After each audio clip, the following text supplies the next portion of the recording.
Olá, irmãos, tudo bem com vocês? A graça e a paz do nosso Senhor Jesus Cristo esteja com todos vocês. O assunto desse vídeo é um assunto muito importante. Ele traz muitas dúvidas a respeito de muita coisa em torno do mundo dos mortos, da ressurreição, do arrebatamento. Então, eu gostaria de trazer um estudo hoje que fala de tudo isso um pouquinho. Eu confesso que eu ainda tinha algumas dúvidas, mas essa semana Deus me deu uma revelação maravilhosa. E o irmão Felipe, que é uma pessoa maravilhosa, de um outro canal aqui no YouTube, que faz estudos muito bons a respeito de, né, estudos bíblicos, né? E através dele, ele trouxe uma revelação que fechou a conta, sabe? Tá? Deixou tudo claro, tudo perfeito, que me dá segurança hoje para fazer esse vídeo aqui. Então, eu gostaria de falar, são várias passagens que a gente vai acompanhar, tá?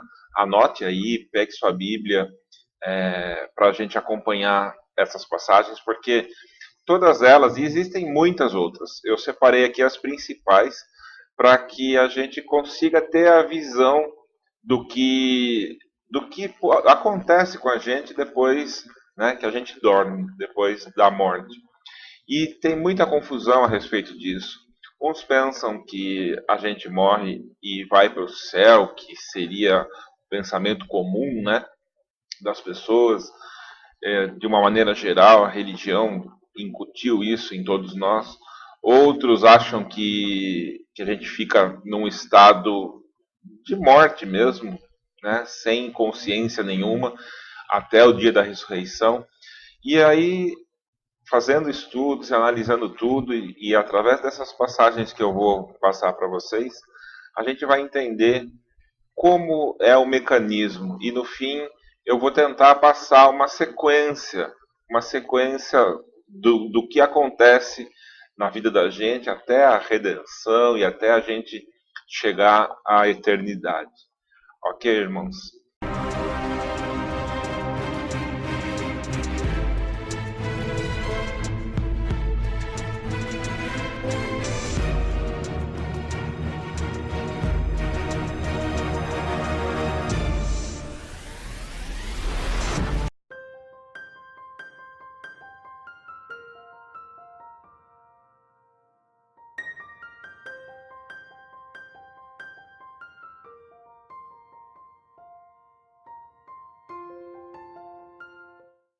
Então vamos lá. Falando do mundo dos mortos, o lugar mais explícito que eu encontrei na Bíblia falando a respeito disso é uma passagem em Lucas, no capítulo 16, Lucas capítulo 16, dos versículos 19 a 26. Fala assim: Ora, havia um homem rico que se vestia de púrpura e de linho finíssimo, e todos os dias se regalava esplendidamente. Ao seu portão, fora, deitado um mendigo, chamado Lázaro, todo coberto de úlceras, o qual desejava alimentar-se com as migalhas que caíam da mesa do rico, e os próprios cães vinham lamber-lhe as úlceras. Veio a morrer o mendigo, e foi levado pelos anjos para o seio de Abraão. Morreu também o rico, e foi sepultado. No Hades, ergueu os olhos, estando em tormentos, e viu ao longe Abraão e a Lázaro no seu seio. E clamando disse: Pai Abraão, tem misericórdia de mim, e envia-me Lázaro para que molhe na água a ponta dos dedos e me refresque a língua, porque estou atormentado. Disse, porém, Abraão: Filho, lembra-te de que em tua vida recebeste os teus bens, e Lázaro de igual modo os males. Agora, porém, ele aqui é consolado, e tu atormentado.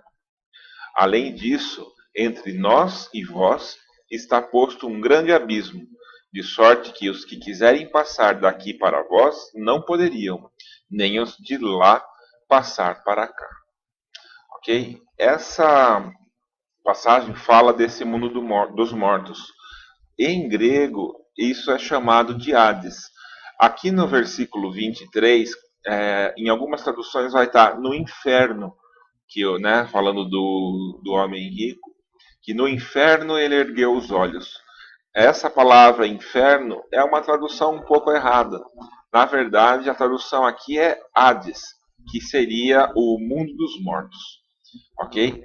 Então, e outra coisa também que muitas pessoas confundem, falam que o Lázaro, né, foi levado pelos anjos para o seio de Abraão, como se o seio de Abraão fosse um lugar específico. Na verdade é um lugar de descanso, mas aqui falando no seio de Abraão, é que o Lázaro foi consolado por Abraão. Abraão estava nesse lugar aonde muito depois, né, existem dúvidas aí a respeito de se essa é uma história real ou uma parábola, mas falam, né, que quando tem os nomes e tudo, é porque pode se tratar de uma história real, que Jesus estava contando aqui, uma história real. Tá? Esse homem, o Lázaro, ele se encontrou com Abraão no mundo dos mortos. Ok? Então, essa é uma representação muito boa de como funciona o Hades ou o mundo dos mortos. Em alguns lugares, Hades também é traduzido como sepultura.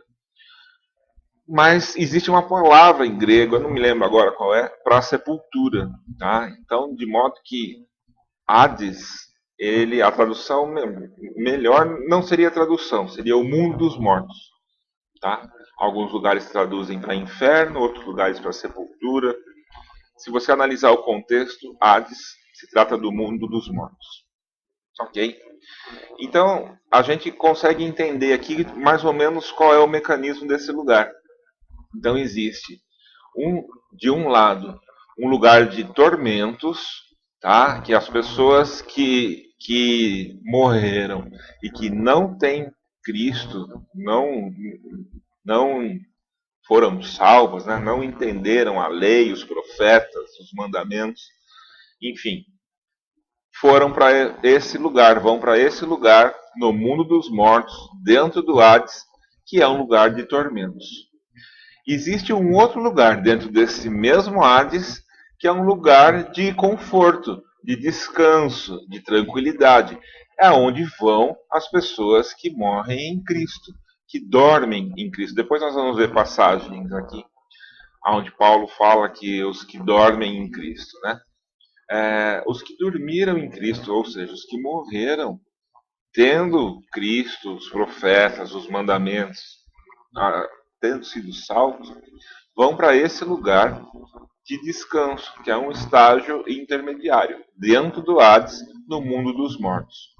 E entre esse lugar de tormento e esse lugar de descanso, existe um abismo, tá? Que no fundo desse abismo existe um lugar chamado Tártaro, que em 2 Pedro aparece lá aonde foram, né, aprisionados os anjos que pecaram contra o Senhor e vão ser libertos de lá. Em Apocalipse fala isso. Então a gente tem dentro do Hades, dentro do mundo dos mortos, um lugar de tormento, no meio um abismo e no outro lado o lugar de descanso, um lugar de tranquilidade. Sendo que quem está no lugar de tormento não pode passar para o lugar de descanso. E quem está no lugar de descanso não pode passar para o local de tormento. Ele não pode tentar ajudar quem está lá. E quem está no lugar de tormento não pode passar para o descanso. Ele fica ali nessa condição. Vai ficar aí eternamente? Não. Jesus vai né, tirar essas pessoas daí. Mas esse lugar, esse Hades, então é esse lugar. O mundo dos mortos é esse lugar, configurado dessa maneira. Ok? Depois, ao passar dos anos, as doutrinas e as pessoas, né, muitas pessoas que estudaram a palavra, que estudam ainda, tem algumas doutrinas que se desviam do que está escrito na palavra.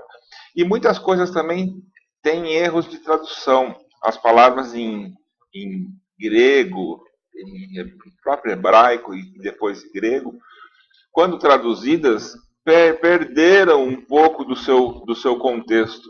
Né? E isso causa muita dúvida. Às vezes, uma palavrinha que está inserida ali muda totalmente o sentido da frase, o contexto da frase. É realmente muito difícil de você conseguir entender isso. Precisa de muito estudo, você precisa entender, ou pelo menos usar esses aplicativos hoje em dia, né? Com grego, com hebraico, para você ter uma noção melhor, um estudo melhor e você consiga entender um pouco mais isso que eu estou falando aqui. Eu também não sou expert em língua, em grego, nada, mas através de aplicativos e tudo, a gente consegue perceber e entender aonde estão essas pequenas diferenças, esses pequenos, essas, essas diferenças de tradução. Eu não vou dizer nem erro, porque eu não entendo como erro, mas na tradução existem essas diferenças e isso muda muito a visão em alguns aspectos, tá? Bom, uma outra passagem tá em Mateus, no capítulo 16 de Mateus, no versículo 18, que fala que as portas do inferno não prevalecerão, né? As portas do Hades não prevalecerão contra a igreja. Vamos ler lá? Deixa eu chegar aqui. Nesse lugar estava Jesus e os apóstolos e Jesus perguntou, né? Quem sou eu? E o Simão Pedro respondeu: Tu és o Cristo, filho do Deus vivo. E aí Jesus, bom, vamos ler aqui. Jesus respondeu no versículo 17. Disse-lhe Jesus: Bem-aventurado és tu, Simão Bar-Jonas, porque não foi carne e sangue que te revelou, mas meu Pai que está nos céus. Pois também eu te digo que tu és Pedro, e sobre essa pedra edificarei a minha igreja, e as portas do inferno não prevalecerão contra ela.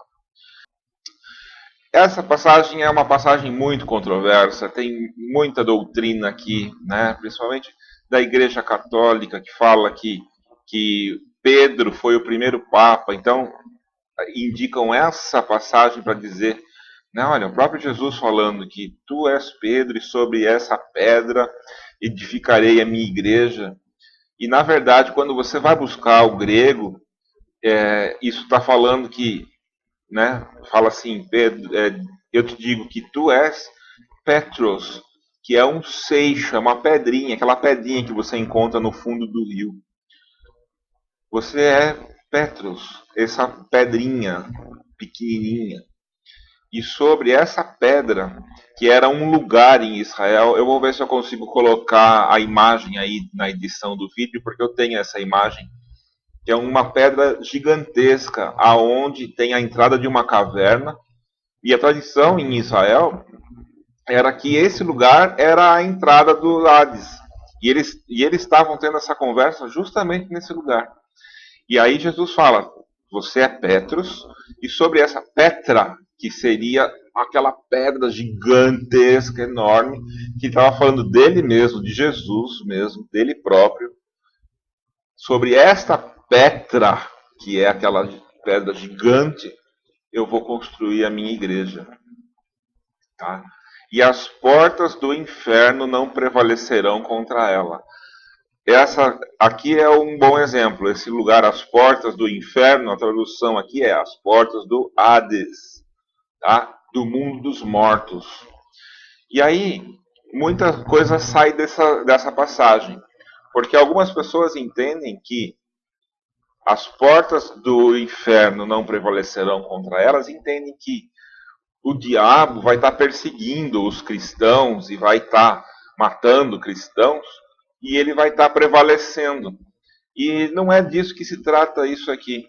O que Jesus está mostrando aqui é que as portas desse mundo dos mortos, né, ou a morte, o Hades, não prevalecerão sobre a igreja, tá? Ou seja, Jesus estava falando aqui, eu vou ressuscitar. O mundo dos mortos não me prende e não prende quem está comigo. É esse o sentido de prevalecer aqui. Não de que o Satanás vai estar, ou, né, falando de Apocalipse e escatologia, que o falso profeta, o anticristo, vai estar perseguindo os cristãos e vai matar todos, como fala em Apocalipse que isso vai acontecer, e que por isso eles estariam prevalecendo sobre a igreja. E não é nada disso. Tá? Aqui Jesus está dizendo que o que vai, a igreja, né, o que vai, as portas do inferno, ou do Hades, ou da morte, o mundo dos mortos, não vai prevalecer sobre a igreja, porque a igreja, assim como Jesus, vai ressuscitar. Tá ok? Bom, aí, por isso que eu falo que existe muita confusão a respeito dessas coisas. Aí eu já vi pessoas falando, né? Ah, mas quando Jesus foi crucificado e estava lá com um dos ladrões lá, né? Que o ladrão se arrepende e fala para ele, né? Vou pegar a passagem aqui. Essa passagem está em Lucas, no capítulo 23, no versículo 42. Vamos lá buscar isso daí. Então tá lá, Jesus está lá na cruz e os dois ladrões, e um dos ladrões fala para Jesus: Jesus, lembra-te de mim quando vieres no teu reino. Tá? E no versículo 43, respondeu-lhe Jesus: em verdade te digo que hoje estarás comigo no paraíso. Então, essa passagem é muito controversa, porque, poxa, Jesus está dizendo que hoje estarás comigo no paraíso. Então, esse paraíso não é esse mundo dos mortos, né? Então, a ideia aqui surge de que as pessoas que morreram em Cristo foram levadas nesse momento para algum lugar no céu, para algum lugar, né, tido como o paraíso, e já estão lá essas pessoas com Jesus, junto com ele, desde a hora que morrem. Mas, na verdade, isso é uma dessas coisas que uma letrinha, uma palavra muda totalmente o contexto. Tá?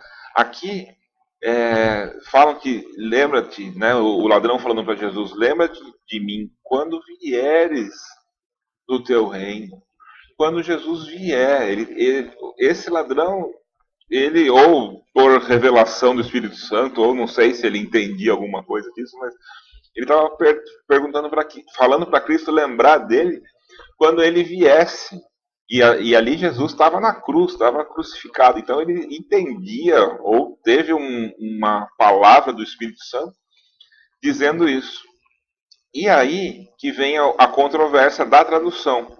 Porque aqui Jesus fala, em verdade te digo que, esse que, te digo que hoje, esse que não existe no grego, não existe essa passagem.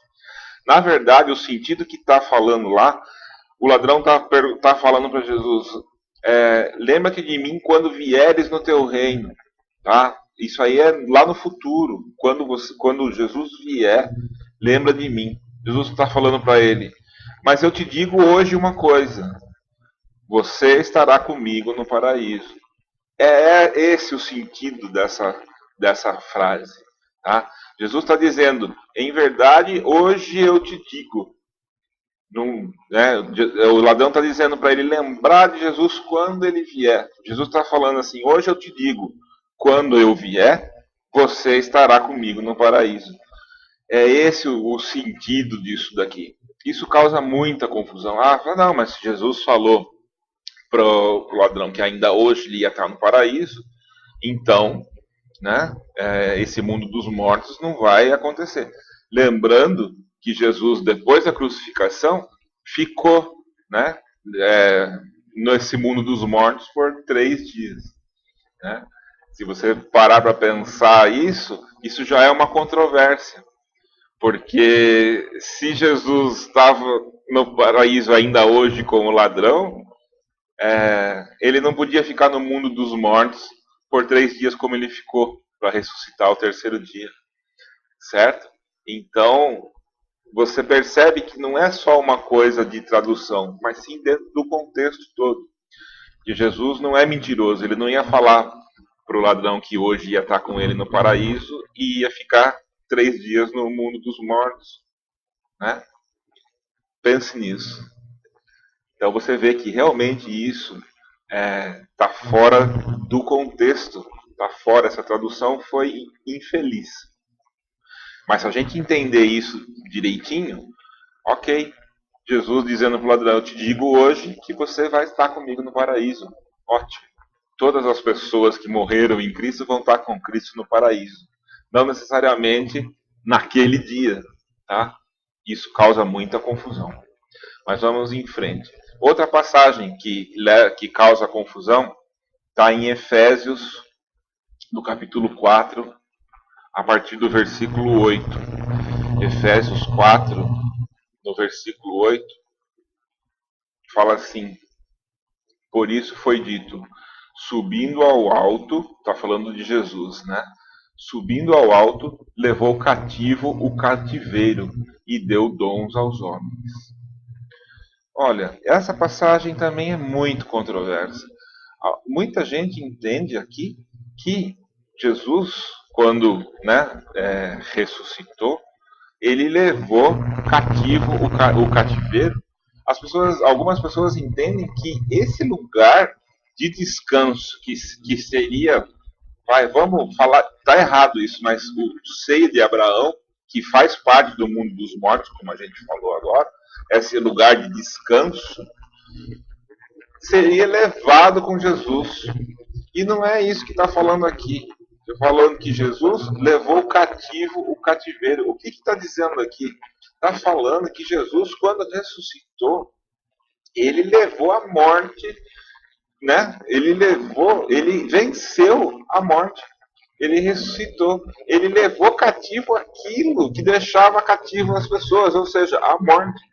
O próprio Jesus ressuscitou e vai ressuscitar também todos aqueles que acreditam nele, que confiam nele, que são salvos. Ok?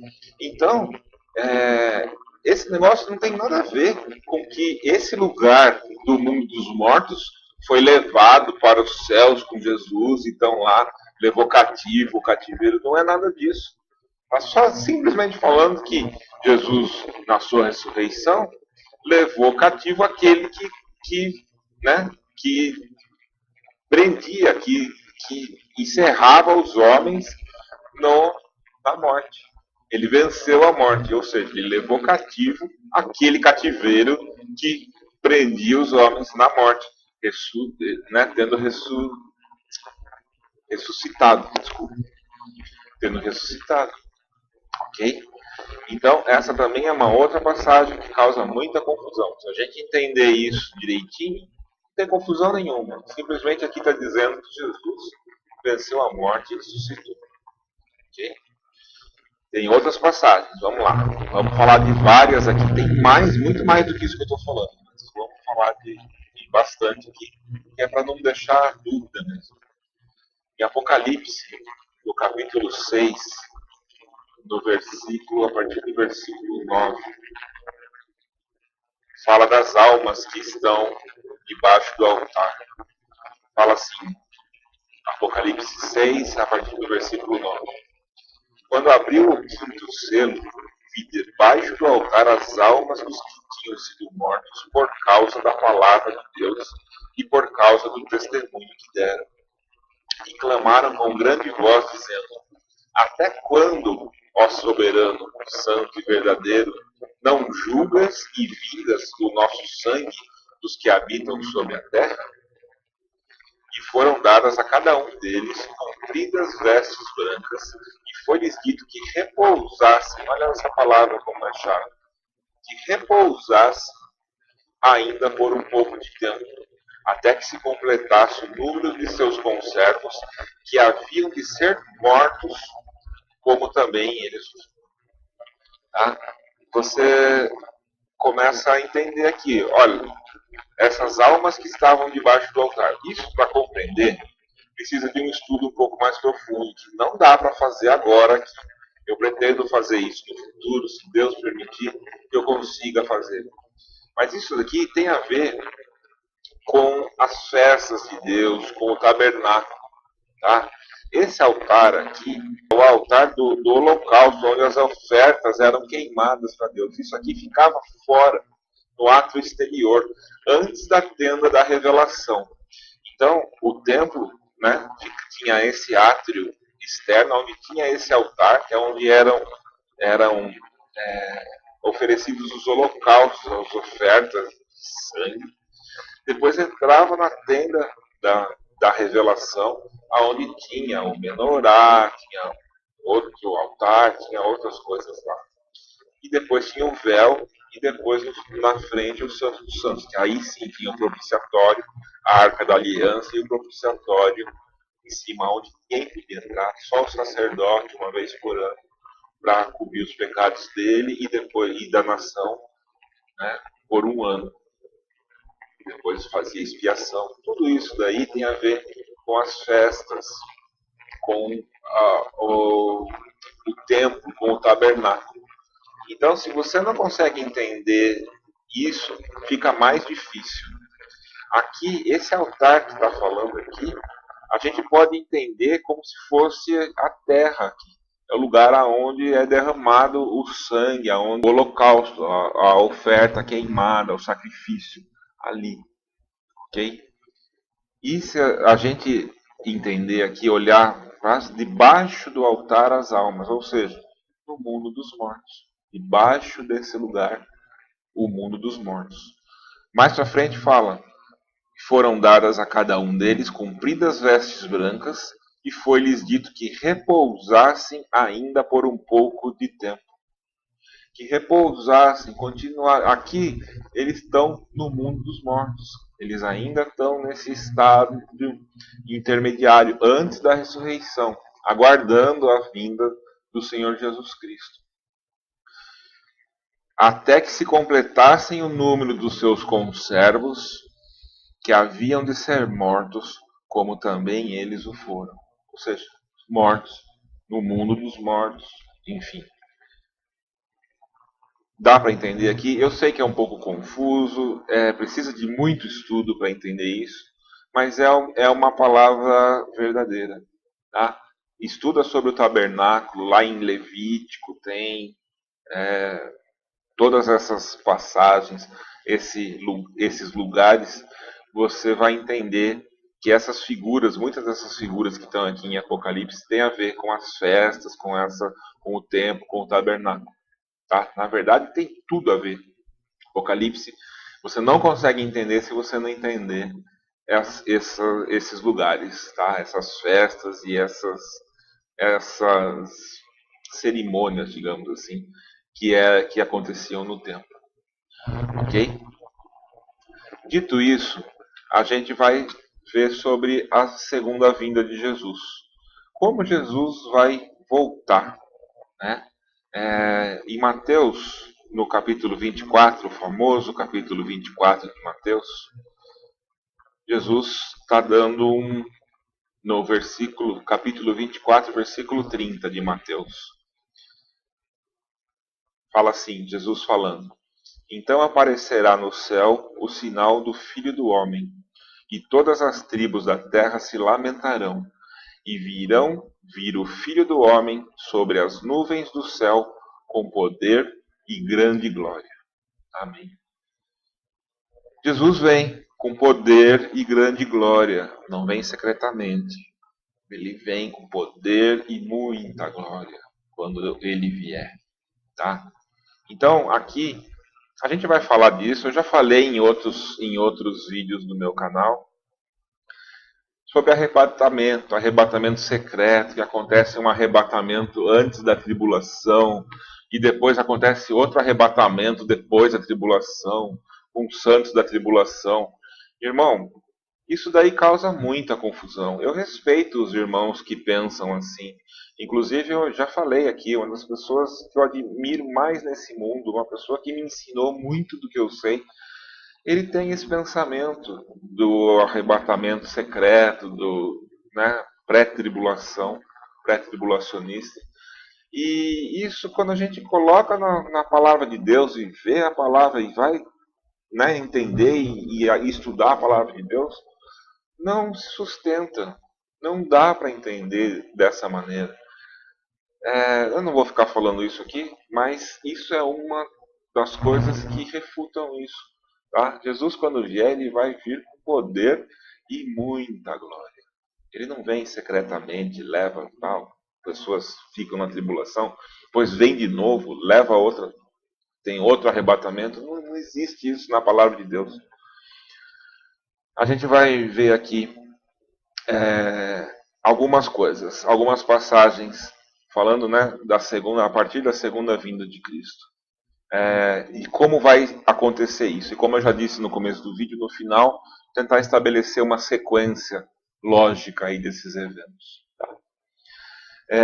A ressurreição dos mortos está lá em 1 Coríntios, no capítulo 15, a partir do versículo 50, fala assim: Mas digo isto, irmãos, que carne e sangue não podem herdar o reino de Deus, nem a corrupção herda a incorrupção. Eis que vos digo um mistério: nem todos dormiremos, mas todos seremos transformados. Dormiremos, aqui Paulo está se referindo à morte. Tá? Num momento, num abrir e fechar de olhos, ao som da última trombeta, porque a trombeta soará, e os mortos serão ressuscitados incorruptíveis, e nós seremos transformados. Os nós que ele está dizendo aqui são os que estiverem vivos para a vinda do Senhor. Isso ele fala em Tessalonicenses, a gente já vai ler daqui a pouco. Porque é necessário que isto que é corruptível se revista da incorruptibilidade, e que isto que é mortal se revista da imortalidade. Mas, quando isso que é corruptível se revestir da incorruptibilidade, e isso que é mortal se revestir da imortalidade, então se cumprirá a palavra que está escrita: tragada foi a morte na vitória. Essa morte aqui é o Hades. Tragada foi o Hades na vitória de Cristo. Depois, ele ainda fala: onde está, ó morte, a tua vitória?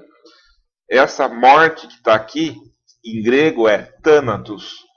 E depois ele fala de novo: onde está, ó morte, o teu aguilhão? Em algumas traduções está: onde está, ó inferno, o teu aguilhão? A palavra aqui é: onde está, ó Hades, o teu aguilhão? Tá? Então, aqui está falando do mundo dos mortos.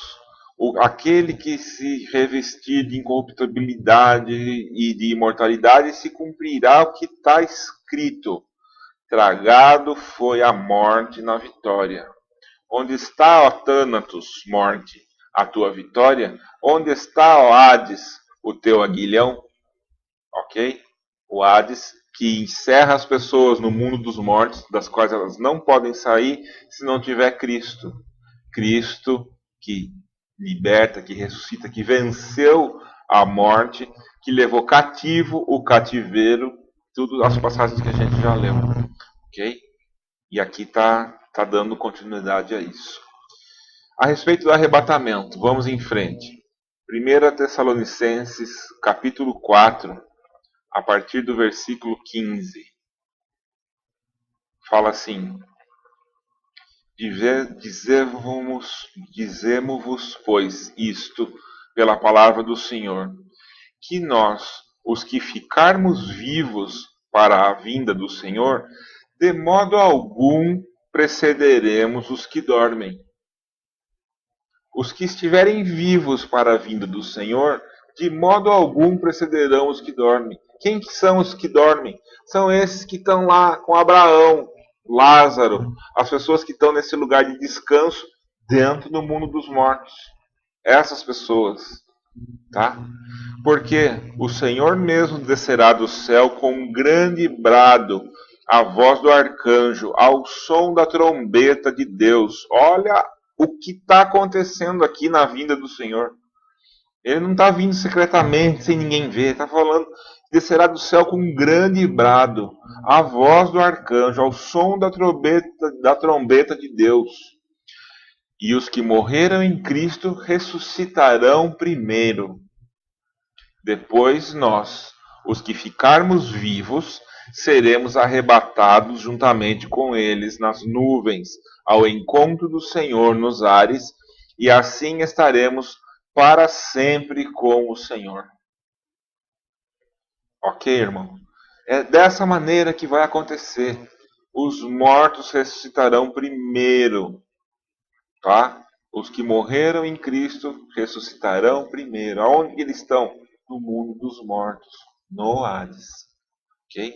Depois, os que estiverem vivos, arrebatados juntamente com eles nas nuvens, para o encontro do Senhor nos ares, e assim estaremos para sempre com o Senhor. Amém? Ok? Bom, vamos seguir em frente. Tem uma passagem em Apocalipse, no capítulo 1, no versículo 7. Capítulo 1, versículo 7, que fala uma coisa, isso também é outra parte que causa muita controvérsia.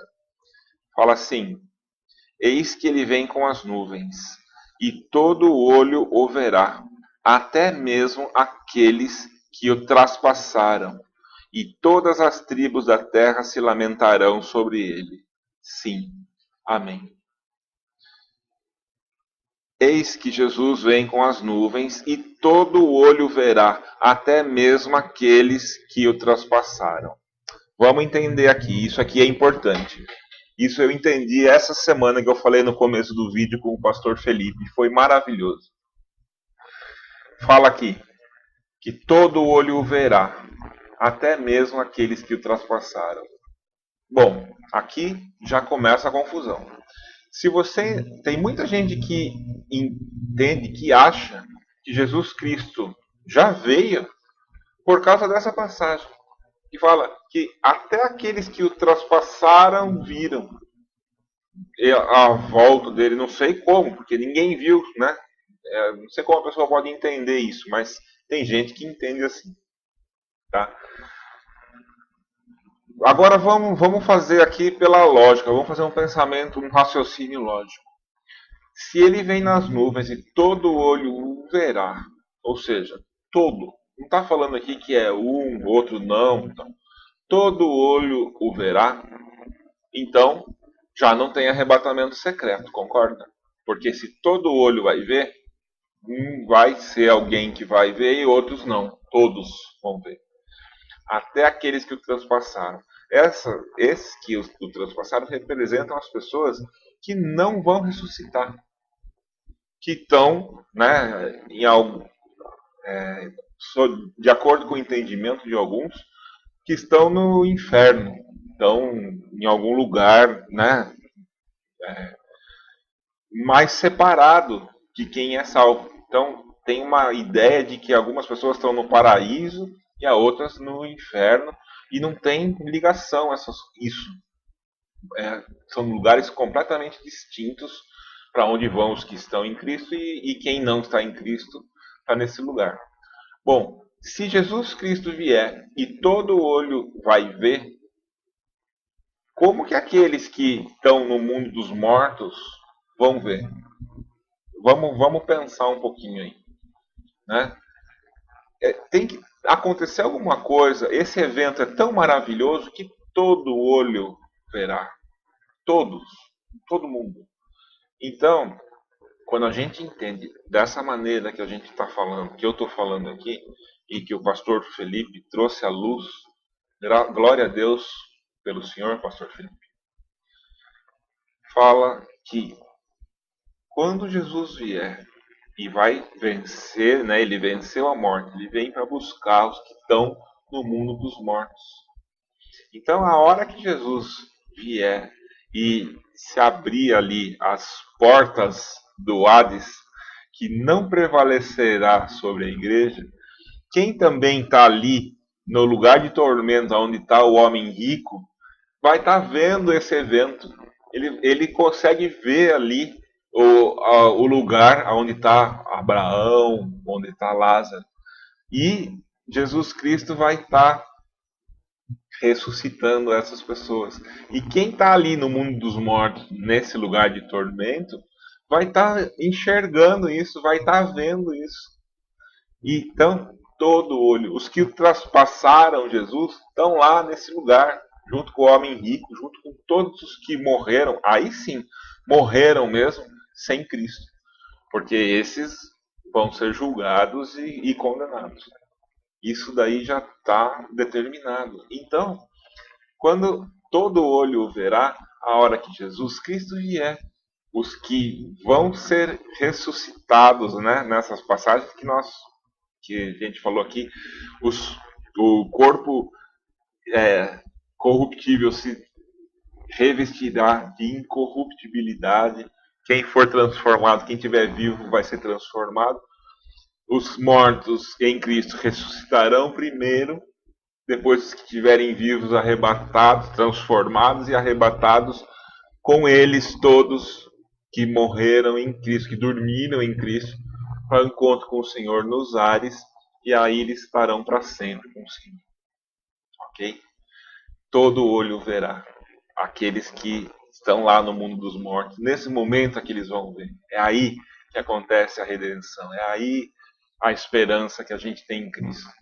A gente vai estar num lugar de consolo, mas ainda não vai estar com Cristo definitivamente. A gente vai estar com Cristo quando Ele vier na sua segunda vinda e ressuscitar os mortos. Os mortos ressuscitarão primeiro. Ok? Aí sim, quem tiver morrido, dormido, vai encontrar com o Senhor Jesus nos ares. Ok? Depois, em Apocalipse, no capítulo 20, mostra, a partir do versículo 1, mostra a sequência aí. Né? E vi descer do céu um anjo que tinha a chave do abismo e uma grande cadeia na sua mão. Ele prendeu o dragão, a antiga serpente, que é o diabo e Satanás, e o amarrou por 1000 anos. Lançou-o no abismo, o qual fechou e selou sobre ele para que não enganasse mais as nações, até que os 1000 anos se completassem. Depois disso é necessário que ele seja solto por um pouco de tempo. Então vi uns tronos, e aos que se assentaram sobre eles foi dado o poder de julgar. E vi as almas daqueles que foram degolados por causa do testemunho de Jesus e da palavra de Deus, e que não adoraram a besta nem a sua imagem, e não receberam o sinal na fronte nem nas mãos, e reviveram, e reinaram com Cristo durante 1000 anos. Está vendo aqui? As pessoas que morreram em Cristo vão ressuscitar aqui e vão reinar com Cristo durante 1000 anos. Aqui ele está dando o exemplo daquela revelação que está em Apocalipse. Tem a marca da besta na fronte, na mão direita, né, que não adoraram a besta, enfim, que mantiveram o testemunho de Jesus. E essas pessoas, juntamente com todo mundo que está no mundo dos mortos, vão ressuscitar e vão reinar com Cristo durante 1000 anos. Ou você acha que Abraão, que Davi, que todas as pessoas que morreram, os profetas, os apóstolos, Paulo, enfim, essas pessoas não vão ressuscitar, não vão reinar com Cristo no milênio, né? Então, é aqui que acontece a ressurreição. Vão ressuscitar e vão reinar com Cristo durante 1000 anos.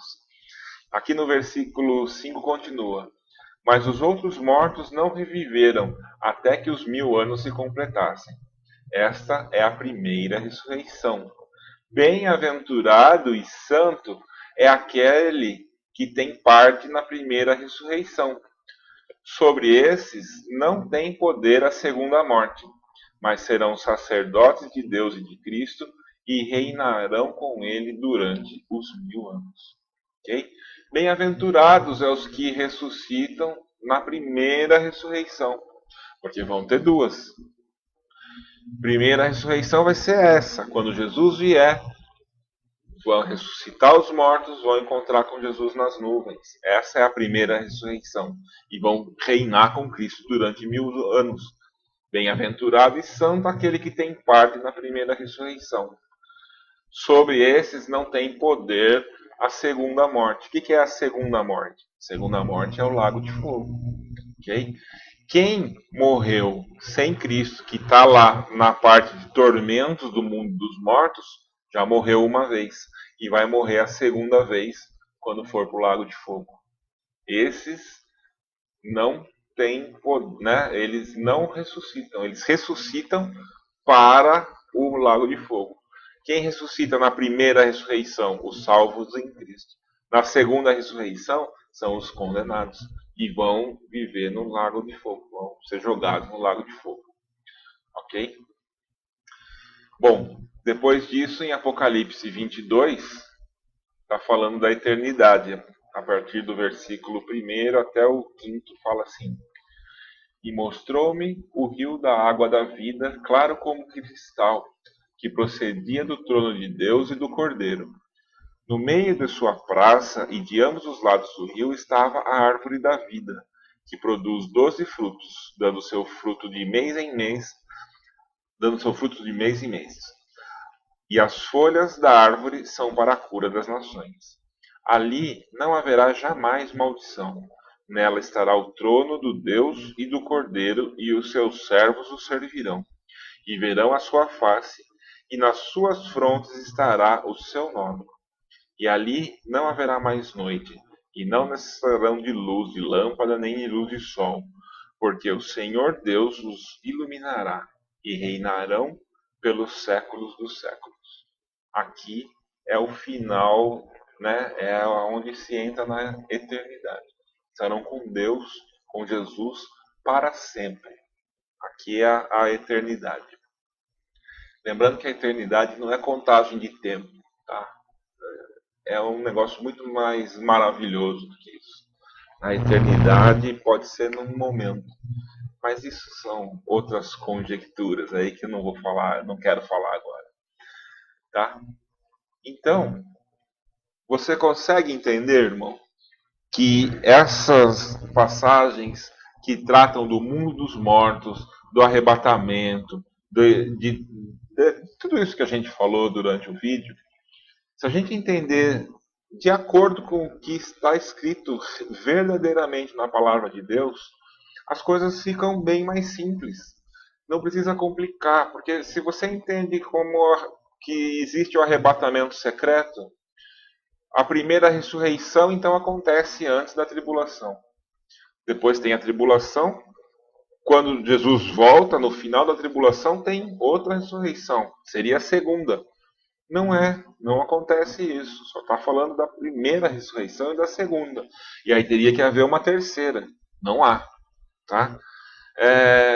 Então, se a gente não complicar as coisas, a gente seguir a palavra de Deus como verdadeiramente ela é, as coisas ficam claras, ficam maravilhosas.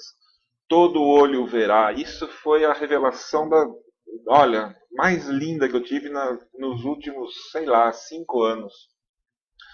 Maravilhoso isso, porque a gente tem uma ideia errada sobre o mundo dos mortos, aonde a nossa alma fica quando a gente morre, ou quando a gente dorme para os que estão em Cristo. Isso esclarece tudo, tira toda dúvida, tira toda contenda. Siga a palavra de Deus, estude a palavra de Deus, entenda a palavra de Deus, e isso vai ser maravilhoso na sua vida, irmão. Bom, como eu prometi no começo do vídeo, vamos falar aqui uma sequência, tá? Lógico que a coisa é muito mais complexa que isso, mas a gente pode dar uma resumida e ter uma sequência básica a respeito dos acontecimentos. Então, o que acontece na nossa vida, segundo todas essas passagens que a gente leu, que a gente estudou nesse vídeo? Primeiro, pelo Evangelho, pelo Evangelho a gente conhece Cristo. E quem conhece Cristo, por ele é salvo. Okay? Você tem a salvação através de ouvir de Cristo e ouvir o Evangelho e acreditar, você tem a salvação. Se a gente estiver vivo quando Jesus Cristo voltar, nós vamos ser transformados e arrebatados com Ele nas nuvens. Se não, a gente vai dormir. A gente vai para esse mundo dos mortos, ok? Nós dormiremos. Quem está em Cristo vai para esse lugar de descanso, junto com Abraão, junto com Lázaro, junto com todas as pessoas salvas em Cristo durante todas as eras, todo o tempo. Os que morrem sem Cristo vão para esse lugar de tormento, vão para esse lugar dentro do mundo dos mortos, mas um lugar de tormento, separado pelo abismo dos dois lados, cada lado separado pelo abismo no meio, onde estão encerrados os anjos que pecaram contra o Senhor e vão ser soltos na época da tribulação. Ok? A segunda vinda de Cristo, todo olho verá, todo olho, até aqueles que o transpassaram. Jesus vem, vai ressuscitar as pessoas que estão no mundo dos mortos, porque esse lugar é onde fica a alma, tá? Então as pessoas precisam, para serem plenas e completas, elas precisam de um corpo também. Então vão ser dados corpos glorificados para essas pessoas, ressuscitando, e quem está vivo vai ser transformado e arrebatado juntamente com esses que estão no mundo dos mortos, encontrando com o Senhor Jesus nos ares e ficando com eles para sempre, tá? No arrebatamento. Entram no milênio, reinam com Cristo durante 1000 anos. Os que não morreram, os que morreram que não estão em Cristo, continuam no mundo dos mortos. Depois do milênio, a segunda ressurreição, que é onde ressuscitam essas pessoas que estão sem Cristo para o julgamento, tá? Junto com o falso profeta e o anticristo já vão ter sido jogados no lago de fogo, junto com o dragão, com a serpente, Satanás, ok? E depois, por último, a eternidade, que é onde a gente vai estar com o Senhor Jesus e vai reinar com Ele para sempre. Glória a Deus. Amém. Aleluia. Ok, irmãos? Eu espero que esse vídeo tenha sido bom para você, tenha esclarecido algumas coisas para você, assim como foi para mim esse estudo do pastor Felipe. Glória a Deus pela sua vida, irmão, se você estiver assistindo esse vídeo também. Ok?